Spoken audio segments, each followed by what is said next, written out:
Hello, everybody. Welcome back to another episode of the Sprites of Life podcast. I'm Lucas, I'm Chris. And I'm Don.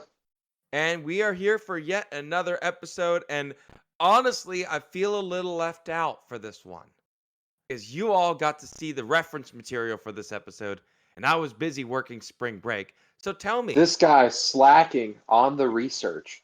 you know what? You know what? It's spring break and it rained, which means any kind of business I'm in usually gets slammed. Excuse me for wanting to crawl into my bed and die after having so many people bum rush me to learn fish facts. My bad. Instead of crawling into your bed, you could have crawled into a movie theater seat to watch a giant monkey punch another giant monkey. Oh, sorry, ape. Yeah, thank you for the change up, I think. Yeah, no, we are going to be talking about Godzilla, right? That's what we're doing. Kaiju's Godzilla today. Say mostly. If you saw the movie, it's mostly Kong. It's mostly Kong. Slight Aw. complaint, honestly. But yeah. I'm pretty sure I saw something that like Godzilla has like 9 minutes of screen time in in Godzilla X Kong. Is that what we're calling it? Yeah. But you know what? He does a lot of work in those 9 minutes. And I don't want to spoil it for anybody, but it's a fun movie, I will say. As a Godzilla fan, I would have liked for the big guy to get a little more screen time. But it was a fun movie. I feel like it was a little like runtime was maybe a little shorter than some of the previous ones. But I still enjoyed it. I definitely like it's definitely fun. To be specific, Godzilla has 8 minutes and 43 seconds of screen time in the new Empire. This is very much a Kong movie. And Godzilla is just there to help sell tickets. I mean, it's here to get us in. I mean, Pokemon has not exactly been shy about taking things from other media to make their own game. So I think, it'd be fun to talk about kaiju stuff, throw some Pokemon in it, have a little fun, maybe write a hashtag about Godzilla to get some more views. I'm good with all of that. Yeah, we'll try it. Now, I mean, Chris, I want you to lead this episode, given your history with kaiju stuff is better than mine. But we do have some news. Have you heard about the spinning fish, Chris? No. Okay, so it really is only in the marine bio circles. Got it. So there is a phenomena going on down in Florida where groups of fish have been spinning and whirling to their deaths. Horrifying. It's real bad because while some fish are things like grouper and stingrays, which are, great, but it's not that bad. One of the ones that has been found are the sawfish who are critically endangered, and they're parts of the groups that are spinning to death and dying, which is not great. I don't even have an answer for it. Nobody has an answer at the moment to what is going on. Although, Don, you said, Yes. So I have one thing I've read. I'm not sure if this is 100% verified. So we do see there is a disease we'll see in some fish called whirling disease where they spin, and it's very often seen in trout most commonly. But this seems to be the current theory is that there was some coral die-offs from like some very hot summers we had last year, and the corals when they die, some of them release dinoflagellate algae and can cause some other algae blooms. Like similar to red tide, but not red tide. And some of these algae, I guess they're not all dinoflagellates, but some of these algae do contain neurotoxins, like red tide does. This could be affecting fish and cause them to behave in this way before they die. And that's like from what I've read, seems to be kind of the current working theory is that it's these corals bleached and died, and that sort of released the various toxic algae that corals will contain. And that's sort of maybe like a bloom of that, or just that being released into the water column is sort of resulting in this whirling disease sort of symptoms. honestly, I'm real sad that it's still us. I'm real sad that it's us that keeps causing the problem, but I mean, it is what it is. Hopefully things get a little bit under control. I know a lot of researchers are going to go down there to check it off. Yeah, I know we've had a bit of rain down there recently, so hopefully that because that typically does help with red tide, assuming it's something similar along those lines. The Keys are a very unique ecosystem, especially for really for anywhere, but especially for Florida. They're They have the only reef, like the only coral reefs in the continental U.S. are in the Keys, and like you mentioned, the small-tooth sawfish is a critically endangered fish, and really, really cool. It's a fish it's on my bucket list. I've seen them in like captivity, but I've never seen one in the wild, and I've looked a lot. They're such an amazing fish, and they've had a rough go of it from human like over harvesting and stuff over the years, and like they've had protections, but this is definitely another setback for them. Yeah, it's not great. But, you know, we'll stop with the sad stuff. Hopefully we'll have an update for you within the next weeks or months and things get better. But as far as like Pokemon gaming news goes, okay, there was one thing before we get to the Pokemon thing because I was just reading it. So y'all know that Sonic 3 is coming out like in December? Like the movie? Yeah, the movie. Yeah. And like everyone's hyped. Apparently, you remember how there was like the Barbie, Oppenheimer, like everyone worked together because these movies are just fun to watch in unison or whatever, like that culture thing. So Yeah, cross promotion is a real thing, and it's one of my favorite. Like, it is a lost art because I liked the Animal Crossing Doom Oh, that crossover. was the best. but like it is a lost art because if you think of like back in the early 2000s, it was rampant with like action movie and rom-com come out the same weekend. Like it like if the Barbenheimer energy existed back then, we would have had such a great time. I remember, I think it was 50 Shades of Grey 2 and either John Wick 2 or 3 caused a spirited argument for me and another person one weekend. So would you all like to take the guess the movie that is coming out the same time as Sonic 3? So it's in December. It is a December Disney movie. Is it a sequel? Is that a new Disney thing or is it like a Disney It is a pre-existing thing? prequel to an existing Disney property. Ooh, I don't know. It is the Mufasa movie, made in the same style as the live action Lion King. But I have opinions about that and they are not good. yeah, that's the thing. The Sonic 3 people, there are apparently some people on Twitter and everything else going like, yo, let's all destroy the Mufasa movie. Let's make sure that everyone's at Sonic. And I'm like, this is Oppenheimer energy in reverse. This is like the same. It's like freezing to death versus burning to death. Like both of them seem powerful, but one of them seems very much more destructive than the other. Like I am scared of Sonic fans, and I kind of want to see them go after Disney because I am agreeing with you, Don. Making more live action Lion King movies doesn't sound great, and making one about Mufasa doesn't sound like something I'm gonna watch anyway. Honestly, the only live action that I'm genuinely excited about is Lilo and Stitch. That has potential if they play it right. I mean, let's be real, that's just an Andy Serkis movie. Like normal people and and some CG characters. Normal people and a silly little guy. Yeah, that's the Andy Serkis movie right there. But I did see in Pokemon news that the new rules are out for the tournaments and stuff. Are we finally allowed to use the lizard motorcycle again? Or Oh like yes, so I will. Yeah, so this is my wheelhouse. I'll take this from you. So we have, I guess, two quick Pokemon news things. One real quick. We had actually no, I'll field the new rule set first. So we have the new rule set. We are now on Regulation G, as of I think it's in May. So we have the European International Championships is this coming weekend, April 5th and 6th, 7th weekend. And then the weekend after that, we have the Orlando Regionals, which I will be at, and I don't know what I'm using. And then as it's starting, I believe in May, we have Regulation G, where we will be allowed to use a single restricted Pokemon, one per team, which is the second time we've only ever had this rule set. Last year in X and Y, not X and Y, sorry, Sword and Shield, we had a single restricted format. Before that, whenever we were allowed restricteds, we were only ever allowed two. But this will be the first single restricted without Dynamax. So it is sort of a brand new format. So you're allowed to use, and just for people who don't know what restricted is, think about like the box art guy. So a Groudon, a Ho-Oh, a Lugia, Kyogre, Rayquaza, Koraidon, Reshiram, Zekrom, guys like that. in my younger days, I was foolish in thinking, no legends on teams. But now I am older and wiser. I want to see the killer whale dunk on somebody. I want Terra Water Spout, Choice Spect, Tail-Winded Super Whale ripping apart the other team. So I will say, at least I played a little bit. I'm still sort of focusing on the previous series because I have a couple more tournaments to go to. I think Kyogre's in a little bit of a rougher spot. That said, Kyogre almost always wins the first tournament of a new format where it's legal.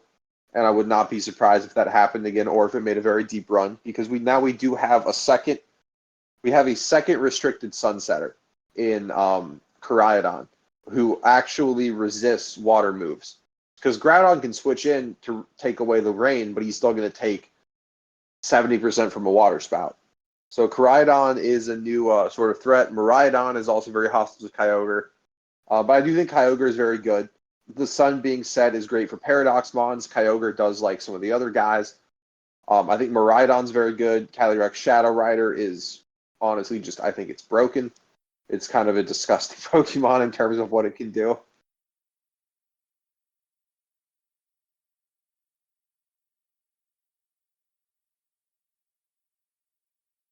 Well, yes, but there's also the stocks of Psychic Terrain have also gone up, in my opinion, because Calyrex Shadow gets Expanding Force. What? Oops. That's death. Yes, and the Ice Rider, Calyrex Ice, had the power of Glacial Lance actually nerfed by 10 base power, and they just decided not to change the base power of Astral Barrage. So yeah, the horse is death.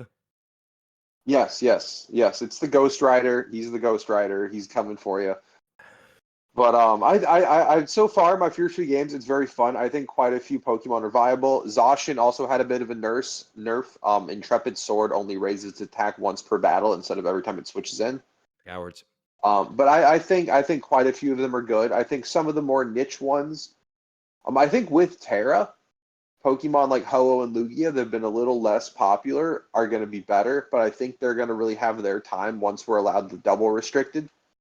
Just because right now, if you only have one restricted, like I think you're better off with a Shadow Rider or a Miraidon or a Groudon or a Kyogre. And then real quick Pokemon news too. We had and this is topical Pokemon news, I promise. We had the Vancouver Regionals were last weekend, 2 weekends ago now, and they were won by James Evans, who's a really good player. He's had a lot of good finishes. He was a former senior world champion as well. Using a team of Gouging Fire, Ogerpon Wellspring, Fluttermane, King Gambit, Landorus Incarnate, and Rillaboom. Second place was Brady Smith, who's a Florida local and a buddy of mine, so shout out to Brady. And then another relevant one, since we have Rillabooms in first and second, which is relevant to our episode today. And then in fourth place, and a sort of a rare showing, but this is a guy that's been using it successfully for a long time, Michael Zhang, also known as Eternal Snowman on Twitter, and a guy who's helped me out with some team building in the past, had Tyranitar. A really cool team, actually, with Whimsicott, Tyranitar, Iron Crown, Indeedee, Ogerpon Fire, and Komo-O. And he got top 4. So that's like a very cool team. And kind of shifting into today's episode, Tyranitar and Rillaboom are both very relevant. When you say Tyranitar, I just imagine like a Lycanroc or something else on the team. So it's interesting that people are finding other ways to use it. It had Sandstream, right? Yes. It has Sandstream. The Komo was an Iron Defense Body Press set, which I think he used to get, I want to say top 32 or top 16 at an early regional earlier this year. Actually, no, I think he actually won. Maybe it was Sacramento using Komo-O Tyranitar as well. I'm in a similar team building group with him. He's been big on those two Pokemon for a long time and uses them very well. Komo-O being able to just naturally be immune to Sandstream thanks to Overcoat. Iron Defense and Body Press lets it really, really do a lot of damage without having to invest in its offensive, and it synergizes very well with Tyranitar. Then like Iron Crown and Indeedee, giving him sort of more of a fast mode and also matching well into Fluttermane. And despite having Indeedee with Psychic Terrain, the Whimsicott had Misty Terrain as one of its moves. Huh. I guess And it I think worked. he said that was primarily to just really screw over Raging Bolt, because Misty Terrain halves the damage of Dragon moves, and things like Como resist electric already, so he just sort of can just ruin the day for a certain Pokemon. I mean, I'm glad that I love weird teams. I love it when weirder teams that don't fit the script win, and that definitely does not fit the script. Yeah, he does, and Although he has a few streamed matches as well. If you want to go online and you can watch some of his games, it's a really cool team. I know we've been working on it for a while. I can't wait to see some of those streams. All right, Chris, your show. You got the kaijus, we got big monsters, and honestly, I will come out and say that my favorite movie of all time is Pacific Rim. So I'm slacking now. I have been slacking now, but I am a good soldier. I do love me some giant monster fights. I mean, Pacific Rim is pretty great. I do love Pacific Rim. I love Pacific Rim. I like that Charlie Day is in it, and I always forget that he's in it, and then I'm like jump scared by him being in it. And it never got a sequel, which is, that's fine. It didn't Yeah, need it's a one. shame, but I don't think it needed one. It didn't need one. No, Pacific Rim was a great standalone. Did not need a sequel. Didn't get one. Everything's right with the world. We're gonna be going back way, way back, almost frighteningly 100 years, to 1933. Actually, let's do a quick level set. So kaiju, for those who are unaware, translates roughly into strange beast in Japanese. Kaijus are generally monsters. Godzilla is pretty much the staple of kaijus for most audience viewers. That can either be good, bad, completely unaligned forces of nature that just do what they want to do, much like animals. As with most monsters, they tend to be metaphors or allegories for lots of different things. Godzilla has a pretty well-known one that we will cover in a short bit, but we're going to start with one of the earliest on-screen large terrifying monsters, which is 1933. The original King Kong was released. Have either of you seen the original King Kong? I have. I have not. The oldest I saw the one from the 70s, but I've never seen the original. Okay. So the 1933 King Kong is honestly still impressive. Like, I understand if it's not people's speed, I get it, but the stop motion work that they did in 1933 to make that movie happen is, I mean, it's impressive. Kong, Big Ape, was conceptualized by Marion C. Cooper, who was obsessed with gorillas and primates from a young age. The vision for Kong movie that Cooper had basically started when they had the idea of what if a big ape fought planes on a tall building. And Look, simple. Look, It's sometimes the greatest, absolute visionary idea. the genius, sometimes the greatest ideas come from the middle of the Great Depression, and you're just sitting there thinking about things in the bread line, and you're like, a big monkey could fight planes on that building. well, and it's like also like in screenwriting, all that. A lot of times they say that obviously writing a script is very, very hard. Writing in general is very, very hard. Some say that it is. A lot of people say getting the ending is the hardest part, but sometimes it's easier to start with the ending and be like, how do I get here? Like, you know where you're going and you work backward from there. Like, okay, I want giant monkey fighting planes on a building. How does he get there? Oh, he gets brought by a ship. Where does the ship come from? Oh, a magical, mystical island off the coast of India called Skull Island. That's also dinosaurs. But so that's where this whole conception of Kong started. What if Big Ape fight planes? And it was just the whole idea at that point was like, how do we get this? We just need something to happen in the beginning and middle to get to this ending we want.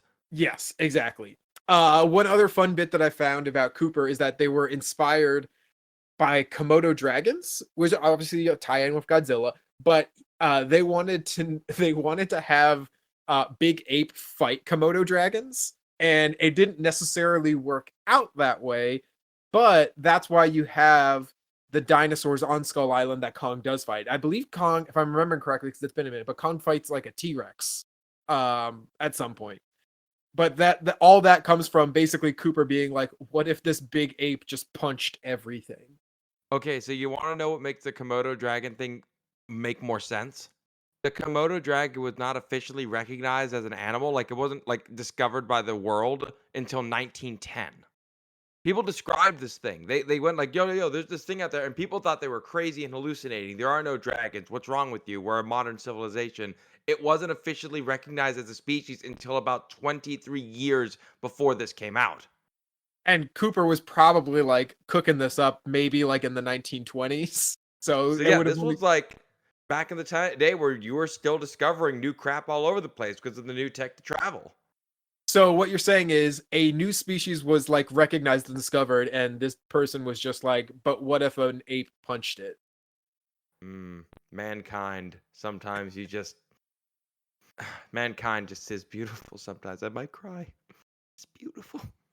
All right, so after Kong, Well, wait, not done yet with Kong. oh, there's more with the A little bit monkey. more, just a little bit more. So the original Kong was characterized. Godzilla Kong have changed a lot over the years. The original Kong is characterized as a prehistoric ape living on Skull Island and is about 50 feet tall. The 50 feet though is almost comical because I believe it was Kong Skull Island that when that came out, that Kong was interpreted as a juvenile, like still growing, and I believe it was over 150 feet tall. Apparently 104. 104. Okay. And then I think in the most recent one, we're pushing like 150, 160. Mm-hmm. But and I think there's a quote from the director of Skull Island that was like, we wanted to make it big, and we wanted to make it as big as when you saw it, you basically forgot your place in the world and just thought you were standing before a god. Like that's how big they want. And they were like, how big is that? The answer is 104 feet, apparently. He's pretty big. I mean, and I think they even say that Kong is like not fully grown in one of the earlier movies. Yeah. So Kong, unlike Godzilla with atomic breath or whatever, doesn't really have special abilities. Is super strong, obviously, giant ape punch things. Does get a sick robot hand, which you see in the trailers, no spoilers, in the most recent one. But Kong was the 33 King Kong smashing success, spawned 10-ish movies, including the most recent Kong Godzilla ones. There was a shift though after the initial, because Kong was kind of big man on campus, and then Godzilla has sort of usurped that title. So you can see the original ones, Kong is built first, and then nowadays Godzilla is built first. So there has been a little bit of shift in popularity. I kind of like how in the new ones they've had to come up with, okay, he has no powers, but let's give him like an axe to hit things with, or let's give Let's him give robot gloves. It's like you literally have to give him equip items.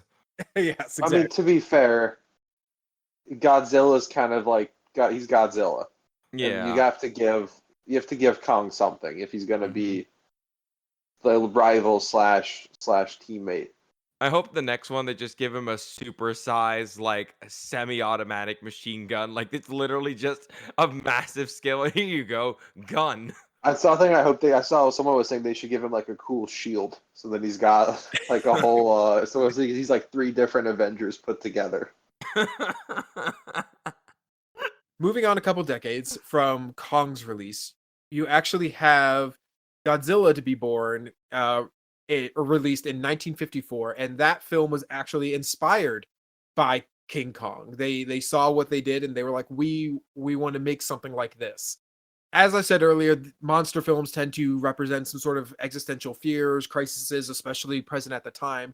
This is especially true with Godzilla and Japan because they were reeling from the fallout of World War II with Hiroshima and Nagasaki, and then there was also an incident with the Lucky Dragon fishing vessel, Lucky Dragon number 5 fishing vessel, that made the idea of radiation, hydrogen bomb, atomic bomb, all very sort of present in the populace's mind. And so that's where the original Godzilla came from, is it was exposed to massive amounts of radiation, and basically small lizard become big lizard that spews atomic breath. I think it also should be noted that when that original Godzilla came to the United States and was dubbed in English, they kind of covered up a lot of the subtext of the atomic bombing. Like it was basically marketed as this crazy thing from Japan is attacking Tokyo. Watch the movie, as opposed to watching it in Japanese, where people were actually able to see a lot more of that like more of that like feeling of dread of the fallout of the nuclear age affecting the country. Because back in those days, America covered up just how bad the aftermath of Hiroshima was. Like scientists took samples and they corralled people and they tried to get all the data they could, but that was basically like blacklisted. The media wasn't able to show enough of it until like the 70s. So the allegories don't end there, because the way that they off Godzilla in the original is they come up with a weapon called the Oxygen Destroyer that basically sucks all the oxygen out of the water, which you guys know water better than me. That would be very bad for all wildlife, correct? Yes. Oh my. Oxygen is important. It's what plants and other plant-like creatures poop, and we've evolved to need it. Yeah, it's bad. What would happen compositionally to the water if you took the oxygen out of it? I mean, if you took it out of the water itself, it would just turn into hydrogen, which Yeah, light would it be up. bad potentially, especially if like anything flammable was like sparking in the area of the sudden hydrogen. Like lots of boats. If you want to see another version of it, think of how places like that are super affected by red tide or like the Mississippi Dead Zone, these are areas that are so polluted that like the oxygen is basically no longer there due to the decomposition of like waste and death. And so most things can't live there due to the lack of dissolved oxygen in the water. One of the things when you're working with aquatics is that you have to make sure there's some kind of oxygenation system pumping into your tank in order to make sure that yes, there's still water, but you still need to make sure that there's enough oxygen in that water for that animal to survive. Different parts of the ocean will have different oxygen concentrations. Like on the oxygen level concentrations near a river might be different from way out in the open ocean, but it's important that you kind of need some in there. The fact that anyone would launch that and like the radius it would cause, the death it would cause would be tremendous, and the smell horrific. But anyways, I'll give a quick synopsis of the most recent one, just real quick. But this is a continuation of the Godzilla versus Kong movies that we've had. Kong is sort of finding his way in a hollow earth. Godzilla is basically sleeping in the Coliseum, destroying any and all titans, because that's what Godzilla wants to do and nobody tells him otherwise. And Kong basically goes on a finding yourself journey and finds all these other giant apes that he wants to be friends with, but there is an evil ape called the Scar King that Kong has to deal with first. That's sort of it. I'm not gonna try not to spoil too much. Yeah, we don't want to spoil anything too much or anything like that, but I will say I think it's funny. So they say that the Scar was named by the Iwi tribe in the movie, but Scar is spelled Skar, which is explicitly the Scottish spelling of the word. I mean, he is red. Brilliant. Scottish people are There you red, go. right? So He did it. He did it. he is everyone. canonically Scottish. He is. So and Scar Skar means like wild, I think is the translation of it. So like the Wild King. But yes, so there you go. I want to think of just the tribe is like coming up with a name. They all look like the average natives from Skull Island, and then one dude in it kill because like Scarface, Scar King, that'll work. It's just Willie the groundskeeper. Also, groundskeeper Willie just. So shifting into an entirely different medium, but one that definitely uses kaijus as inspirations. In Pokemon, we'll start with the easy pickings. We'll go straight with the Godzilla ones. The sort of bipedal lizard Pokemon is a pretty recurring theme, I would say, because at this point we've got what? Tyranitar, Duraludon, Baxcalibur. So for me, when we were like writing this out, I'm like, we have to do Baxcalibur first on account that it's straight up Godzilla reference. Like this is like there's no subtlety in this one. The rest are like more subtle. The rest are like, oh yeah, I recognize it. This is like straight up. No, we made Godzilla into a Pokemon. I think all even to see. Baxcalibur's cry, like it's kind of a weird sound, but it sounds almost like the classic Godzilla roar if you like tweaked the audio, but like the cadence and the way it goes, kind of like it doesn't sound like it, but at the same time it does, if that makes sense. Like the cadence of it almost sounds like the classic Godzilla roar. Ugh. All right, so the thing that I love the most, you can't see it because Pokemon refuses to animate their games better, cowards. In the deck, it specifies that it launches itself into battle by flipping upside down and spewing frigid air from its mouth. This is a direct reference to Godzilla vs. Hedorah, where Godzilla literally tucks himself in, uses his atomic breath to fly away. It is one of the funniest scenes in the film, and honestly, the movie itself was considered one of the worst Godzilla movies, but it has one of the most iconic dumb endings of any Godzilla movie ever because of just how stupid that is. Lucas, do you also know what level Excalibur evolves at? When I was a wee lad, it was 36 or increments of 10 and 5. But I'm no longer in that day and age. I'm not guessing. I refuse. Excalibur evolves at 54, which is also the year that Godzilla came out. Yeah, they dropped subtlety pretty hard, didn't they? They just don't care. They're like, no, we love God. We're a Japanese company. We've waited over 25 years to do this. Yes, we are adding a Godzilla into our game. You can't stop us. Yeah, thermal exchange being one of being Baxcalibur's signature ability. The other one, Ice Body, other Pokemon have. But when Baxcalibur is hit by a fire move, it gets an attack boost. And when Godzilla gets nuked, at least in the Monsterverse, he gets a power up. So it's sort of maybe a little nod to that. I was surprised when I first saw it because I thought it would see more use, but I've seen some people get clever with like Terra typing water to try and help it out. Yeah, I think no, I think well, another big thing too is you're immune to being burned. So that's Mm. and you get an attack boost if someone tries to Will-O-Wisp you as well. So it's definitely has some use. I think of the two abilities, it's probably generally the better. I've even seen some very cool teams with gouging fire that was running lava plume, Oh, so that you could boost yourself that way. that's a fun idea. I like that. All right, but Yeah, no, we do I like the ability. I think it's good.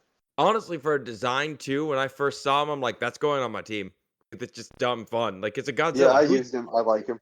Who's not putting Godzilla on their team? Cowards. That's who. How dare they? Thing's great.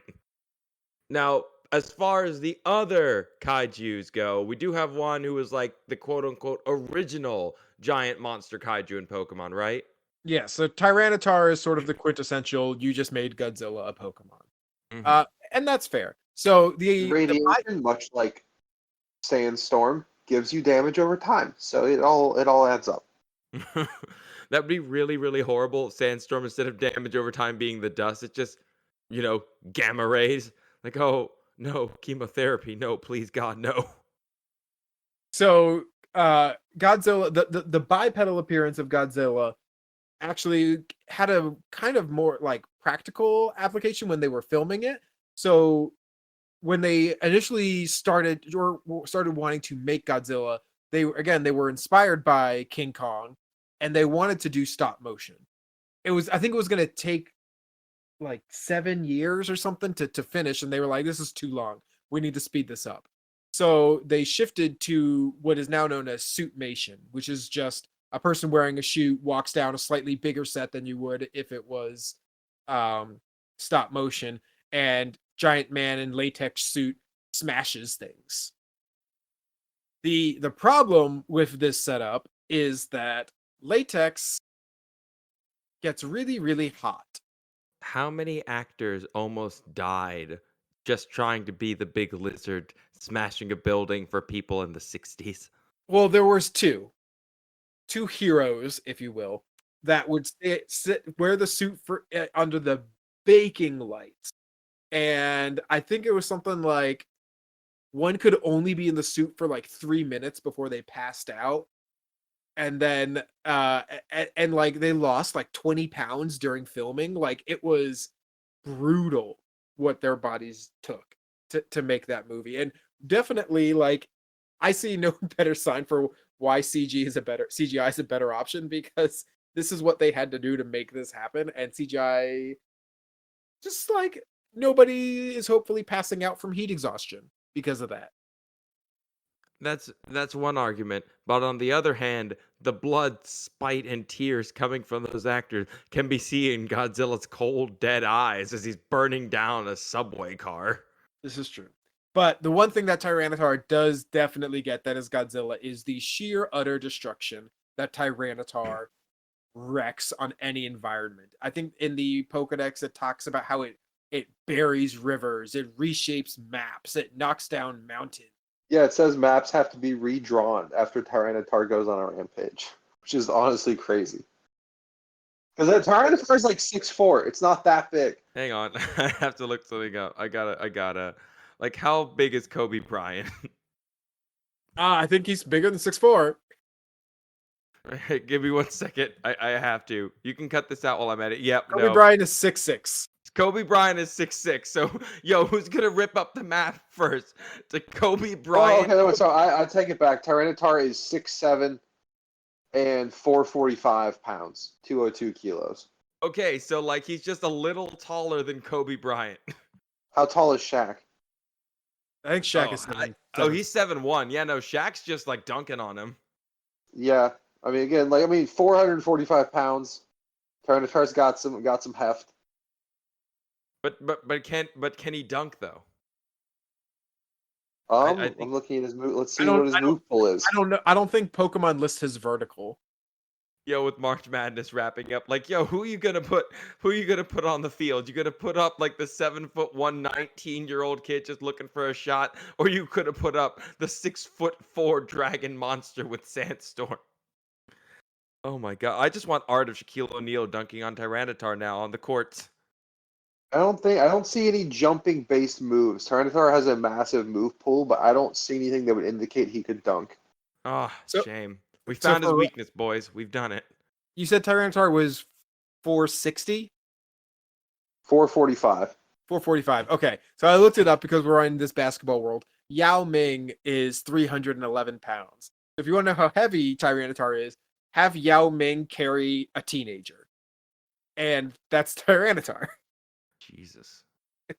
Okay, just to stare. Sorry. We've gone deep off the rails, but I have no problems with it.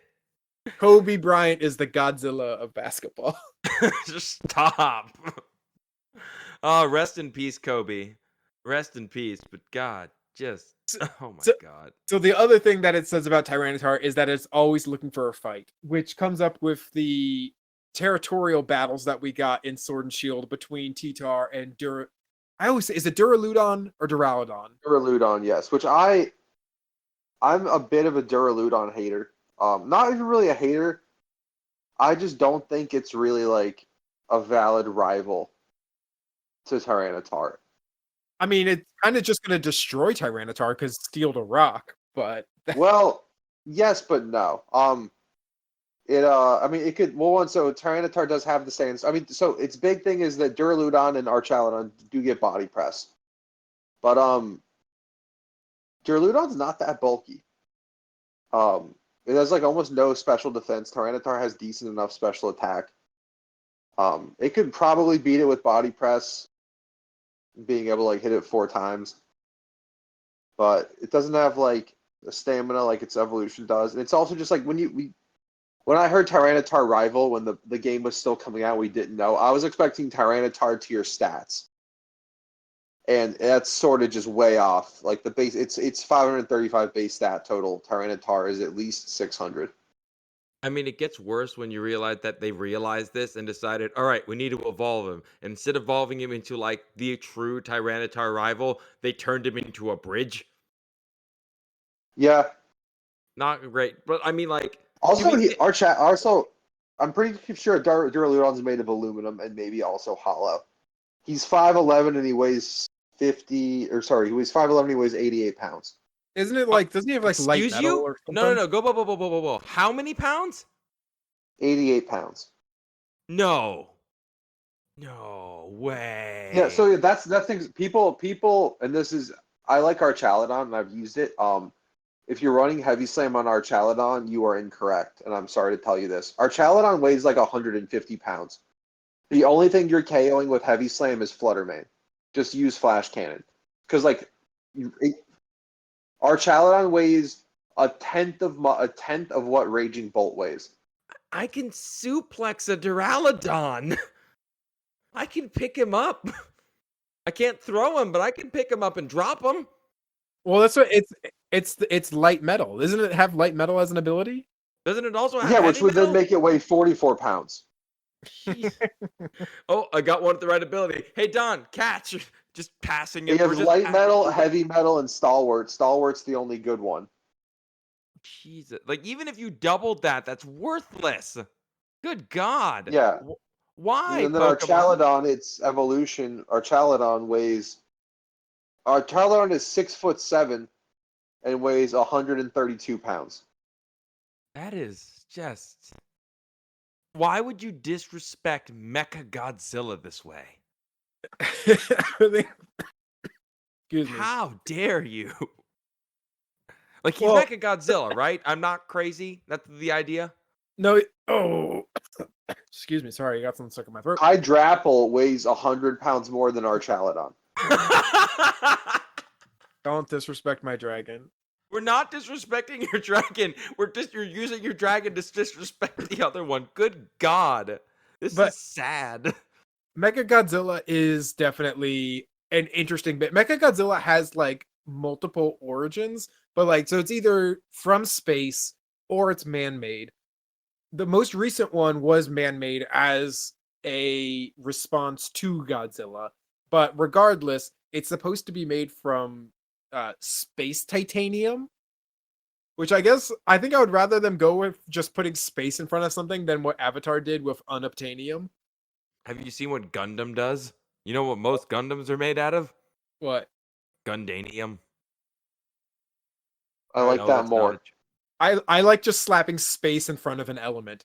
What this isn't gold, this is space Yeah, gold. it does make it more fun.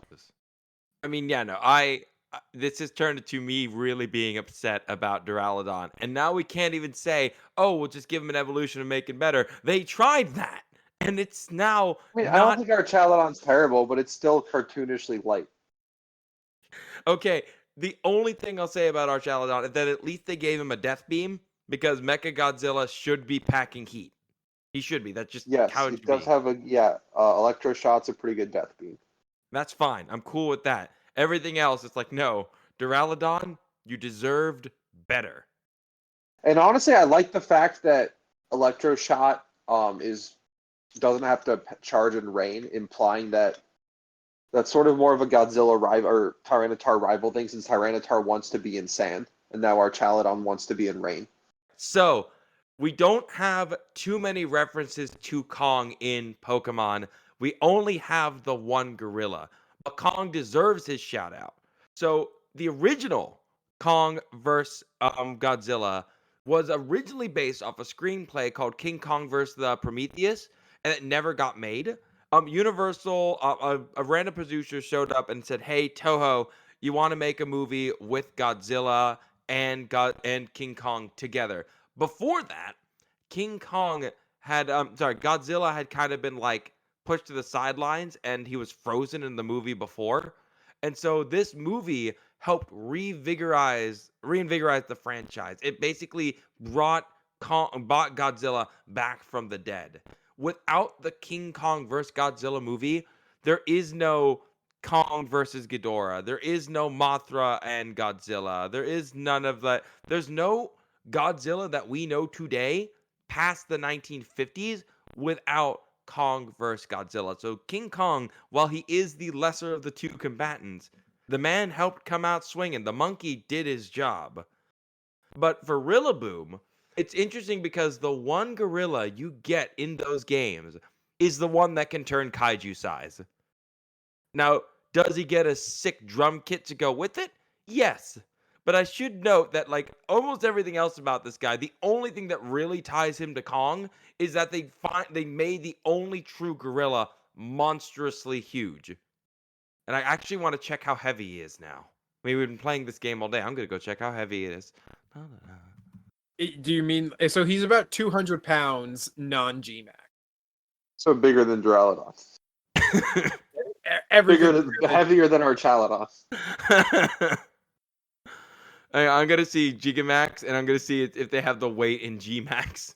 They do not have the Gmax weight, but the Gmax height is 91 feet. Okay, that's like twice a Kong size from the original. That is right around the size of Kong. Like, Yeah, at it's least in one of the movies. it's pretty close. But how much of that is actual ape size and how much of it is drum kit? Fair point. I think most of that is him. That being said, the drum kit is sick. I do like the fact that he kind of grows his own forest out of it. I mean, that Give is kind Kong a drum set in the next one. of the next one. Like, all right, we know you can hit these bad guys, but can you hit this rhythm though? And just like him playing in the back, strap a bass guitar to Godzilla. He has no idea what to do with it. There's a very funny video of Godzilla. Like I think it's a scene from Godzilla versus Kong where Godzilla's coming to the ocean, and they edited that video of a gorilla playing the drums in "Coming in the Air Tonight," like to it. That's basically Rillaboom in my head. Again, yeah, with Kong, I think they should make a Kong reference Pokemon. Like, not just a gorilla. If you were going to make a King Kong Pokemon, how would you guys go about it? I would make it symbiotic with Archaludon. So What did he? that he just rides it. He climbs on top and like rides it and like smacks Skarmories out of the air. I would honestly I would do the same, but with like Tyranitar, like it gets a boost in the sand and it just has instead, like just make it a like primal Rillaboom or whatever from like a different region. And instead of just having sticks for a drum set, it's just a really big club with like the I don't spikes. want any more fake out pivot mons. We have enough. Okay, we don't need more Rillabooms. No. This one's fine. This one just has a really big stick and it just hits you a lot. I feel Honestly, like I think it would be cool. The same way that you have like Tinkaton who makes its hammer out of like Corviknight parts. I would love to see it just have a big stick and it's made out of like a Baxcalibur spine instead. Like that's just like That would be cool. if you're going to take from it, just take from it. You're Pokemon. You can kind of just pay homage to whatever you want and everyone's cool with it. Like it's fine. Just do it. we should just like next gen just make the fossils a Godzilla King Kong ones. Rock Dark and Rock Fighting. Like Yeah, no, Unga and Bunga. Come on, Pokemon. Like, or you make it a slacking and make slacking instead of being lazy. Just make him just ticked off that like no one's paid attention to him. They looked at him a little bit with like neutralizing gas, and he got real fed up about not getting the attention he deserves, and he decided to not take a nap. But he's got the stats for it, right? What are like he's like got 600, right? He's got 600 stats. Slacking has god tier stats. Yeah. So wake him has up. the same attack stat as Groudon. Yeah, wake him up. He's gonna be fine. Throw him in there. Just wake him up. No, So for real, we are running a little tight on time, Lucas, but I think there's one more giant one that we wanted to talk about. All right, are we talking about Big Bug? Big Bug. Big Bug. We have to. We have to. The Queen. All glory to the Queen. So Mothra. Like I did a little digging with Did you know Mothra had her own movie first? Oh yeah. I didn't know that. The, I was the like original crossover, yeah. So in the original movie, and like going forward, Mothra has always been the good guy. The only reason Mothra goes on a rampage in Tokyo is because some dude kidnaps the tiny twin fairies that help and protect her. Which, as far as ancient protectors go, tiny little fairy girls that are easily kidnapped by Japanese business tycoons, not the best, but you know, you're a divine creature, you do you. But eventually, after Kong vs. Godzilla, they decided, yo, let's go ahead and fight with other monsters too. And they started getting different monsters and all kinds of things put in. Mothra was one of the first. She has been in multiple of Godzilla's movies ever since. And she does share characteristics with at least two bug Pokemon. One of them being G-Max Butterfree. And G-Max Butterfree, you know, I remember it when it came out, some people used it, but not a lot. Yeah, Yeah. it's me. I'm some people. What was its I ability? top cut the first event. I was a local. I mean, so it wasn't like a big event, but I think we were like one of the first events in America of anything in the Sword and Shield era. It was like a week in the Sword and Shield competitive format being out, and I did top cut an event with G Max Butterfree. Gmax Butterfree's like attack, like when it uses like a bug type attack, it just poisons, sleeps, or paralyzes someone. That's right. Yes, Gmax Befuddle, and it does damage to one, but it affects both opponents. Okay, gotcha. This has connections to how Mothra works. Mothra has a crap ton of abilities, everything from shooting lasers to basically regeneration and immortality. But one of the key ones is its ability to sprinkle its scales from its wings to not only reflect attacks, but poison its enemies. Now, the downside is Mothra losing its scales, it can't fly anymore, so it's a last ditch effort, in which case it can also do a kamikaze attack and blow itself up. So Mothra is always out there for the good fight because a Mothra is not like some weird creature from the center of the earth like Godzilla made from radiation or whatever. It's a divine being. It's magic, basically. And real butterflies do carry poison in their wings. The monarch butterfly is famous for having toxic scaled wings that if you're a bird and you eat it, you vomit. But there is one other bug that has that Mothra spirit, and that's Volcarona. Volcarona is peak I Mothra. love Volcarona. I mean, Butterfree only gets to be Mothra. No, Butterfree cosplays Mothra for 3 turns, and then For it goes three back. turns in one generation. Yeah, 3 turns in one turn. Volcarona is peak Mothra. This thing is revered as a deity, launches fiery scale attacks, and it comes, according to the legends in the Pokédex, that people say it came out of a giant flaming cocoon to save humans. That's Mothra. They just lit it on fire, which apparently Mothra can sometimes also do.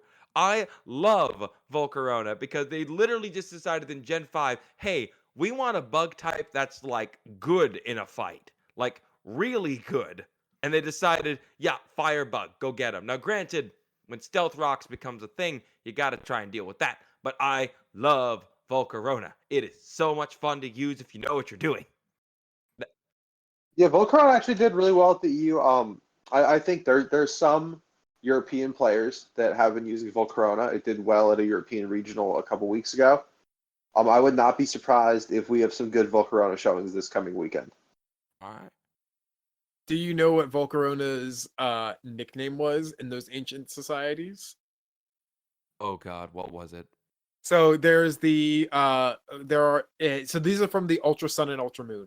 Ultra Moon says, according to legends, it hatched from a flaming cocoon to save people and Pokemon that were suffering from the cold. Oh, that's lovely.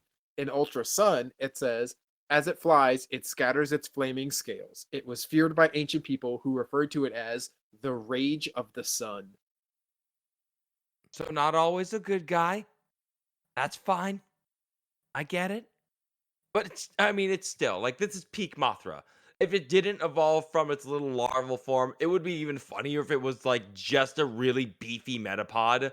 Like instead of like the cute little metapod, it's just like one with like bulked out buzz swole arms. Like, go on, try me. Like this thing is great. I love this stinking giant kaiju bug. It was peak kaiju in Gen 5. It's peak kaiju now. Butterfree, whatever. No, you are. There's a phrase of like broke versus bespoke. Butterfree broke. Volcarona bespoke. Just that's it. That's all I got to say. That's all I have left. Those are my only notes. Anything else? That's all I got too. That's a good way to end it, Lucas. I love kaiju. I love giant monsters. And now I have to watch Godzilla because I've seen some clips and at least one of them looks hilarious, involving a smaller monkey and a bigger monkey. So I'm going to go ahead and watch that movie as soon as I can. But thank you so much, y'all, for listening. We love doing this stuff. We're preparing for conventions, and we'll have some more news on those once those get more finalized. Until then, and until the next time we're recording, have a great rest of your weekend, day, night, or whatever. We'll catch you guys in the next episode. Thanks so much for listening, y'all. Bye, everybody.